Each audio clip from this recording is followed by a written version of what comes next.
हम अक्सर ऐसा सुनते हैं और कुछ लोग तो मानते भी हैं कि 13 नंबर अशुभ होता है।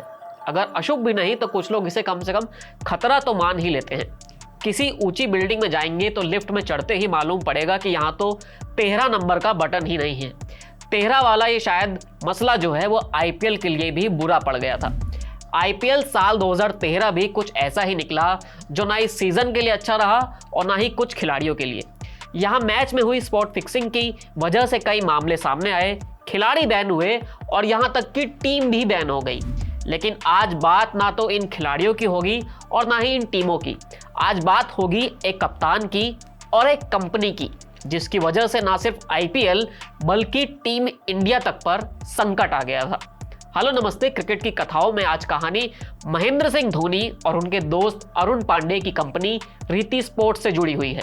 जब धोनी के कुछ शेयर्स की वजह से मामला टीम इंडिया की प्लेइंग 11 तक पहुंच गया था और बवाल इतना हुआ कि बीसीसीआई को कमेटी तक बैठानी पड़ गई थी।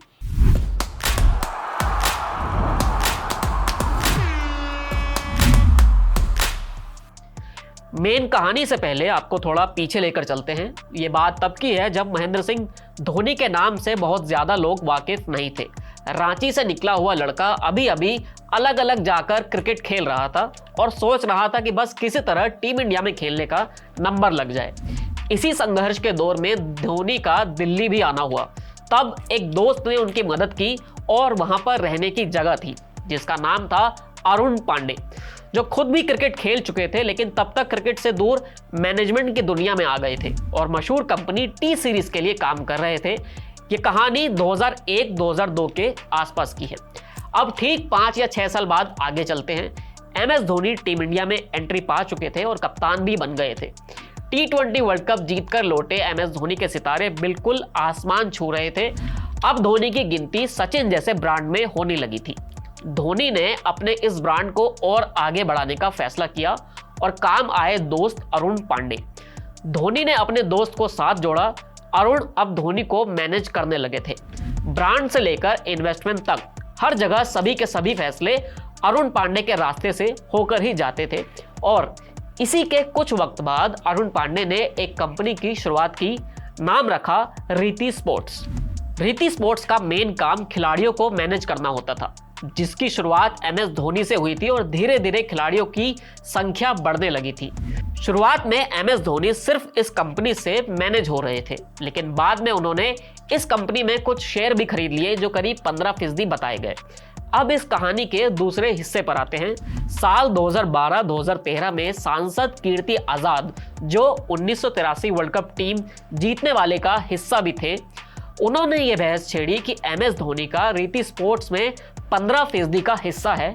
यही कंपनी एमएस धोनी को मैनेज करती है और यही टीम सुरेश रैना, रविंद्र जडेजा समेत कई और क्रिकेटर्स को भी मैनेज करती है। अब यही खिलाड़ी चेन्नई सुपर किंग्स के लिए खेलते हैं और इन्हीं में से कुछ खिलाड़ी टीम इंडिया के लिए भी खेलते हैं। सवाल ये उठा कि क्या कॉन्फ्लिक्ट ऑफ इंटरेस्ट यहां पर नहीं लगता है, क्योंकि एमएस धोनी के पास बतौर कप्तान ये ताकत है कि वो किसी भी खिलाड़ी को प्लेइंग 11 में चुन सकते हैं। ये ताकत सीएसके के पास भी है और ये ताकत टीम इंडिया में भी उनके पास है। अगर कोई खिलाड़ी लगातार प्लेइंग 11 में खेलेगा तो जाहिर सी बात है कि उसकी मार्केट वैल्यू भी बढ़ जाएगी। ऐसे में इसका फायदा उसकी मैनेजमेंट कंपनी को होगा, जो रीति स्पोर्ट्स थी और जिसके पास महेंद्र सिंह धोनी के शेयर भी थे।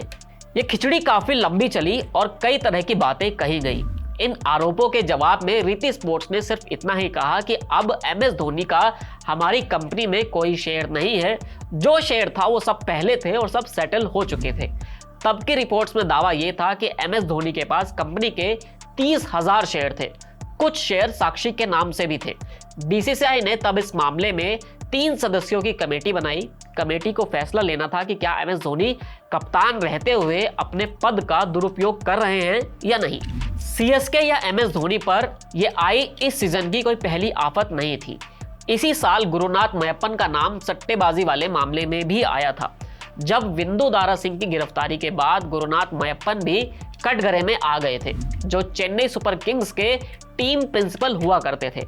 और इस बीच एमएस धोनी और सीएसके फिर इस रीति स्पोर्ट्स के विवाद में आ गए थे, क्योंकि रीति स्पोर्ट्स न सिर्फ खिलाड़ियों बल्कि चेन्नई सुपर किंग्स की मार्केटिंग भी संभाल रही थी, इसलिए यह मामला काफी बढ़ रहा था और बिगड़ भी रहा था। खैर, ये सीजन जैसे ही खत्म हुआ वैसे ही मामला भी रफा दफा हो गया। अरुण पांडे और MS धोनी की ये दोस्ती यहीं जाकर नहीं रुकी। रीति स्पोर्ट्स के अलावा भी बहुत सारी ऐसी कंपनियां और प्रोजेक्ट साथ में हैं जिसमें MS धोनी और अरुण पांडे एक साथ जुड़े रहे। 2016 में जब महेंद्र सिंह धोनी के जीवन पर फिल्म बनी जिसमें सुशांत सिंह राजपूत ने MS धोनी का किरदार निभाया था, उस फिल्म के प्रोड्यूसर पर भी आप अगर नजर डालेंगे तो वो अरुण पांडे ही थे। MS धोनी से जुड़े इस किस्से में इतना ही।